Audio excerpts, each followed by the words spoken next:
तत्काल न्यूज, आवाज हिंदुस्तान की। पौत्र दिव्यांश चौधरी के मामले को लेकर पूर्व मंत्री चौधरी उदयभान का बयान आया सामने। आगरा में बीते दिनों दिव्यांश चौधरी ने पिता और बेटी की स्कूटी पर कार चढ़ाने की कोशिश की थी। इस पूरी घटनाक्रम का वीडियो सोशल मीडिया पर भी वायरल हुआ था और पुलिस भी मामले की जांच कर रही है। पूरे मामले को लेकर पूर्व मंत्री चौधरी उदयभान सिंह का बयान सामने आया है। पूर्व मंत्री चौधरी उदयभान सिंह ने लोहा मंडी में एक प्रेस वार्ता की, जिसमें उनका बयान सामने आया। उन्होंने कहा कि उनका पौत्र जब से जन्मा है तब से उनके साथ नहीं रहा है, वे अपने नाना नानी के पास रहा है, उससे उनका कोई लेना देना नहीं है। उन्होंने कहा कि मैं राजनीतिक कार्यकर्ता हूँ, राजनीति के हिसाब से मैं सभी के साथ रहता हूँ, मैं तो अपने पौत्र के भी साथ हूँ। साथ ही उन्होंने पुलिस की कार्यशैली पर भी सवाल खड़े किए। उन्होंने कहा कि पुलिस ने एक तरफा कार्रवाई की, वे यही नहीं रुके। पूर्व मंत्री ने महाजन परिवार के द्वारा उनके बेटे का मानसिक शोषण, सामाजिक प्रतिष्ठा का शोषण और आर्थिक शोषण भी किया गया है। पूर्व मंत्री ने बताया कि बीते कई वर्षों से महाजन परिवार की लड़की ने उनके पौत्र दिव्यांश चौधरी के साथ संबंध थे और इसके उनके पास प्रमाण भी है। पूर्व मंत्री चौधरी उदयभान सिंह ने निष्पक्ष जांच के लिए कोर्ट का दरवाजा खटखटाया है और पूर्व मंत्री ने महाजन परिवार के ऊपर भी कई तरह के आरोप लगाए। कहा कि महाजन परिवार हमारी प्रतिष्ठा को ठेस पहुंचाना चाहता है। इतना निवेदन करना चाहता हूं कि समाचार पत्रों ने विगत 5 वर्षों से 5 दिन से लगातार दिव्यांश चौधरी का दोष कम, चौधरी उदयभान सिंह का दोष बहुत ज्यादा है, क्योंकि वह उसका पौत्र है।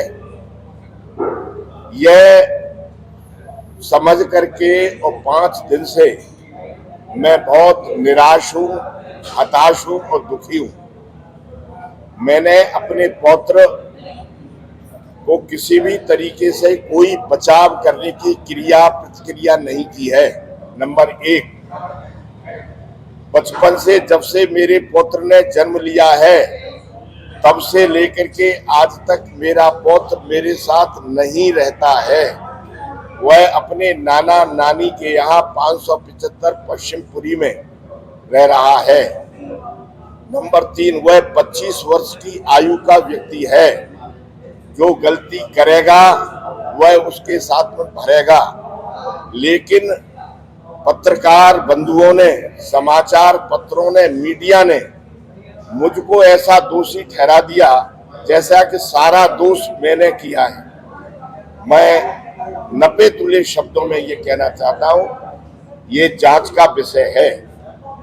न तो मेरा पौत्र हत्या करने के प्रयास से गया, मेरे पौत्र के साथ उस बिटिया ने, उस लड़की ने, जो महाजन परिवार की बिटिया है, लड़की है, उसने मेरे पौत्र के जीवन को ठगा है। उसने मानसिक शोषण किया है, आर्थिक शोषण किया है, सामाजिक प्रतिष्ठा का शोषण किया है। वह उसके साथ वर्षों वर्ष से अतरंग संबंध रखती थी, जिसके प्रमाण मेरे पास अच्छे प्रमाण हैं। वो लगातार बातचीत करती थी, ये भी मेरे पास प्रमाण है। उसके अनेक नौजवान लड़कों से संबंध थे, ये भी मेरे पास प्रमाण है। पुलिस ने गलत 307 लगाई है, ये भी मेरे पास प्रमाण है। संविधान ने मुझको अपने बचाव पक्ष रखने का अधिकार दिया है। मैं न्यायालय की शरण में पहुंच चुका हूं। मैंने न्यायालय की शरण में मैं पहुंच चुका हूं। जो कानून करेगी वो उसका मैं आदर करूंगा। कानून से बड़ा कोई दुनिया में नहीं है। लेकिन मेरी प्रतिष्ठा को चोट पहुंचाना, एक तरफा समाचार देना, एक तरफा ही बोलना, ये मेरे लिए, मेरे हिस्से में, मेरे लिए बहुत बड़ा अन्याय है। मैं पूरे मीडिया से प्रार्थना करता हूं वो दोनों पक्षों को देखें, गहराई से देखें। मेरे प्रतिष्ठान में पश्चिमपुरी में जिसका मालिक, जिसका स्वामी मेरा पौत्र दिव्यांश चौधरी था, उसमें ताला लग गया है। सबसे प्रतिष्ठित प्रतिष्ठान था वो। सारा शोषण, पूरा दौलत ये महाजन परिवार मेरे बेटे का खा गया और जो कुछ भी शेष बचा है वह भी करना चाहता है, मुझे ब्लैकमेलिंग करना चाहता है। मैं फिर से कह रहा हूं, मैं न्यायालय की शरण में जा रहा हूं, पहुंच चुका हूं, जो न्याय की परिधि में है वह करूंगा। लेकिन मैंने जिस प्रकार समाचार पत्र ने मुझे एक हीरो बना दिया है, उस मामले में मेरा दूर दूर तक किसी प्रकार का कोई संबंध नहीं था।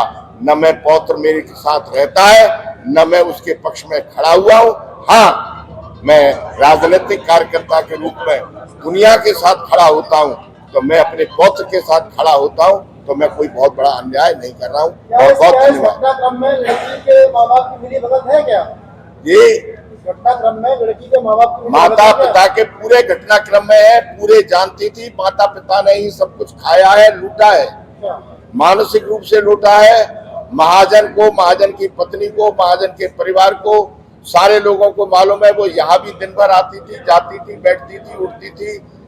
मेरा बेटा उसके घर पे घूमता था, जयपुर घूमता था, लखनऊ घूमता था, दुनिया में घूमते थे। फोटोग्राफ है।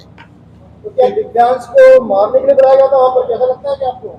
मुझे हाँ ऐसा लगता है, मुझे उल्टा लगता है कि पूरा सबक सिखाने की नीयत से उसको ब्लैकमेलिंग किया, उसको बुलाया और फिर इस प्रकार की घटना बना दी।